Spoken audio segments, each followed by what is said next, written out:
దేశంలో మళ్లీ పెట్రోల్ ధరలు పెరిగాయి. తరచూ పెట్రోల్ ధరలు పెరగడం లేదా తగ్గడం ఏటా జరుగుతున్నదే. అసలు ఈ ధరలు ఎందుకు స్టెబుల్గా ఉండడం లేదు?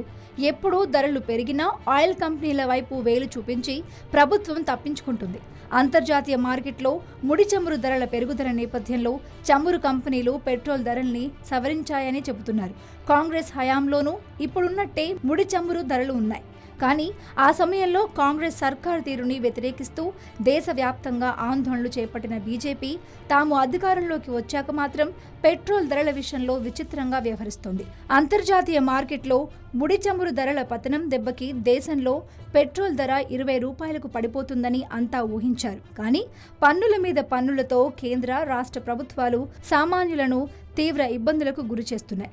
ఇప్పుడు మళ్లీ అంతర్జాతీయ మార్కెట్లో ముడి చమురు ధరలు పెరుగుతున్నాయి. అయితే గతంతో పోలిస్తే అది పెద్ద విషయం కాదు. ఇప్పుడున్న చమురు ధరలతో పోలిస్తే దేశంలో పెట్రోల్ లీటర్కి కేవలం 30 రూపాయలకే లభించాలి. పెట్రోల్, డీజిల్ ధరలకు సంబంధించి చమురు కంపెనీల వెబ్సైట్లలోనే దోపిడీ వైనం సుస్పష్టంగా కనిపిస్తుంటుంది. అసలు ధరల కన్నా ఎక్కువ మొత్తంలో పన్నులే ఈ పాపానికి కారణం అవుతున్నాయి.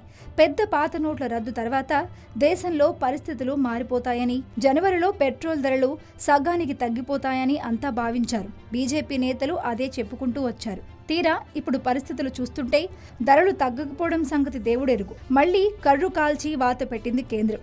అసలు కేంద్రాన్ని కాదని చమురు కంపెనీలు ధరల్ని పెంచగలవా? అలాంటి పరిస్థితి ఏమాత్రం ఉండదు. రాజు తలుచుకుంటే దెబ్బలకు కొదవ అన్నట్లు కేంద్ర ప్రభుత్వంలో మార్పు రానంత వరకు ఇంతే. పెట్రోల్ ధరలు పెరిగితే డీలా పడడం, తగ్గితే సంబర పడడంతోనే సామాన్యుడు కాలం వెళ్లదీస్తున్నాడు. ఏ దేశంలో లేని విధంగా మన దేశంలోని ఈ పెట్రోల్ మంటలు ఎప్పుడూ ఇలా రగులుతూనే ఉంటాయి. ఇకనైనా పెట్రోల్ ధరల్ని స్థిరంగా ఉండేలా చర్యలు తీసుకోవడంపై కేంద్రం దృష్టి పెట్టాలి.